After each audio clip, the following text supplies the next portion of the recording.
महाभारत के उस भीषण युद्ध में जब पांडव द्वारा गुरु द्रोणाचार्य की मृत्यु के पश्चात धृतराष्ट्र ने पूछा, हे संजय, अपने गुरु पिता द्रोणाचार्य को अधर्म पूर्वक मारे जाने का समाचार सुनकर अश्वत्थामा ने क्या किया। इस समय संजय कहते हैं, अपने पिता द्रोणाचार्य के अधर्म पूर्वक मारे जाने की समाचार सुनकर आंसू भरे नेत्रों को बारंबार खरोच कर क्रोध से लंबी सांस खींचते हुए अश्वत्थामा ने दुर्योधन से इस प्रकार से कहा, राजन, मेरे पिता ने जिस प्रकार हथियार डाल दिया, जिस तरह उन नीचों ने उन्हें मार गिराया तथा धर्म का ढोंग रचने वाले युधिष्ठिर ने जो पाप किया है, ये सब मुझे मालूम हो गया है। धर्मपुत्र युधिष्ठिर का क्रूरतापूर्ण नीच कर्म मैंने सुन लिया है। हे कुरु नंदन, मैं अपने सत्यनिष्ठ और आक्रिय कर्मों की शपथ खाकर कहता हूँ कि मैं समस्त पांडवों सहित पांचालों का वध किए बिना किसी तरह जीवित नहीं रह सकूंगा। अपने सभी उपायों से पांचालों को मार डालने का प्रयत्न करूंगा। भरत श्रेष्ठ, अब मैं ऐसा प्रयत्न करूंगा जिससे परलोक में गए पिता के ऋण से मुक्त हो सकूं। आज मैं सारी सेनाओं को रोंदता हुआ प्रलय काल का दृश्य उपस्थित करूंगा। आज श्री कृष्ण जी सहित सभी पांडव मेरा पराक्रम देखेंगे।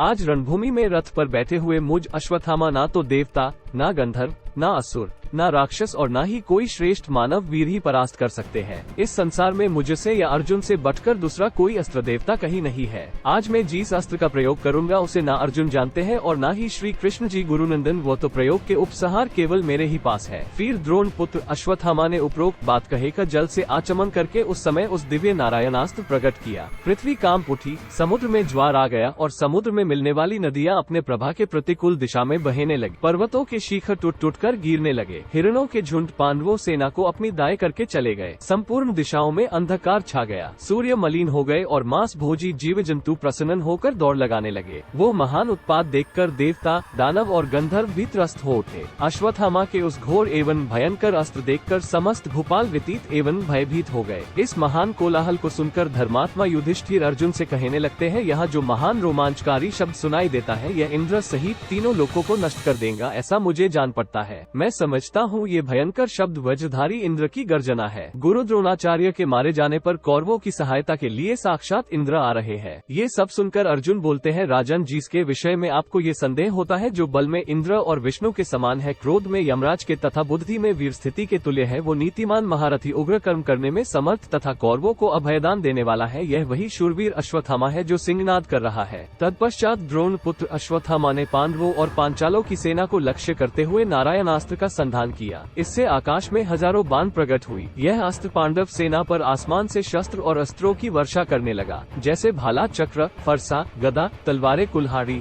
बाण, हथौड़ा वगैरह और भी कई शस्त्रों की यह वर्षा करता गया और पांडव सेना पर टूट पड़ा। सभी प्रज्वलित मुख वाले सर्पों के समान आकर पांडव सैनिकों के विनाश करने लगे। उस समय आकाश को विभिन्न शस्त्रों के आकार वाले पदार्थों से अत्यंत व्याप्त हो गया। लगता था इसका कोई तोड़ नहीं।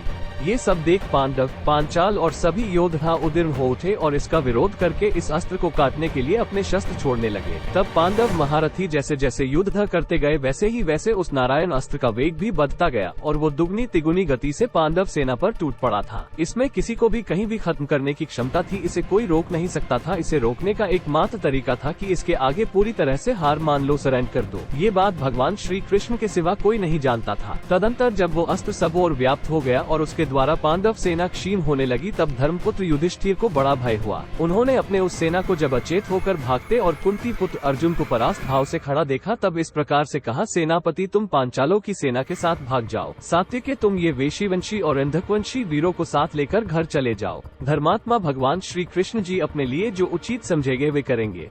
मैं तुम सभी सैनिकों से कह रहा हूँ, कोई भी युद्ध न करे। अब मैं अपने पांचों भाइयों के साथ अग्नि प्रवेश कर जाऊंगा। मैं अपने सगे संबंधियों के साथ अश्वत्थामा रूपी गाय के खीन के जल में कुंद जाऊंगा। जब कुंती नंदन युधिष्ठिर इस प्रकार कह रहे थे, उसी समय भगवान श्री कृष्ण जी ने तुरंत ही अपनी दोनों भुजाओं के संकेत से सारी सेना को रोककर इस प्रकार कहा, योद्धाओं, अपने अस्त्र शस्त्र जल्दी से नीचे डाल दो और सवारियों से उतर जाओ। इस प्रकार भूमि पर मरते खड़े हुए तुम लोगों को यह अस्त्र नहीं मार सकेगा। जो लोग अपने वाहनों से उतरकर हथियार नीचे डाल देंगे, जो वीर वाहन रहित हो, इसके सामने हाथ जोड़कर नमस्कार करेंगे, उन मनुष्यों को रणभूमि में यह अस्त्र नहीं मारेगा। भगवान वासुदेव का यह वचन सुनकर सभी योद्धाओं ने अनन्य इंद्रियों तथा मन से भी अस्त्र को त्याग देने का विचार कर लिया। तब उन सबको अस्त्र त्यागने के लिए उद्धत हुआ देख भीमसेन ने उनमें हर्ष और उत्साह पैदा करते इस प्रकार कहा, किसी भी वीर को किसी भी तरह अपने हथियार नहीं डालने चाहिए। मैं अपने शीघ्रगामी बाणों द्वारा द्रोण पुत्र के अस्त्र का निवारण करूंगा।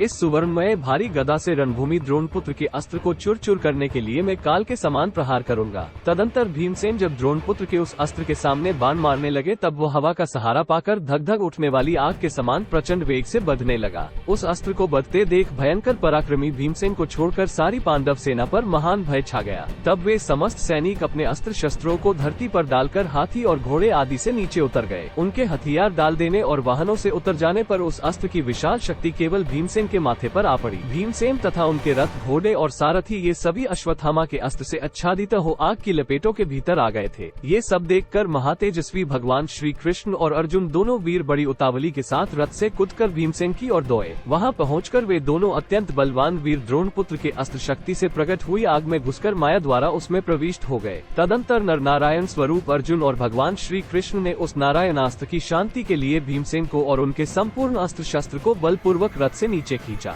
उस समय भगवान श्री कृष्ण जी ने भीमसेन से कहा, पांडु नंदन कुंती कुमार, यह क्या बात है कि तुम्हें मना करने पर भी युद्ध से निवृत्त नहीं हो रहे हो। हमारे सारे सैनिक रथ से उतर गए हैं। कुंती कुमार, अब तुम भी शीघ्र ही रथ से उतरकर युद्ध से अलग हो जाओ। ऐसा कहकर श्री कृष्ण जी ने क्रोध से लाल आंखें करके सर्प के समान पुकारते हुए भीमसेन को रथ से भूमि पर उतार लिया। जब ये रथ से उतर गए और उनसे अस्त्र शस्त्रों को भूमि पर रखवा लिया गया तब वो शत्रुओं को संताप देने वाला नारायणास्त्र स्वयं शांत हो गया। इस प्रकार से भगवान श्री कृष्ण जी ने अश्वत्थामा के नारायणास्त्र से पांडवों की रक्षा की थी। ऐसी रोचक बातें जानने के लिए हमारी चैनल को सब्सक्राइब कीजिए और कहानी कैसी लगी हमें जरूर बताइए।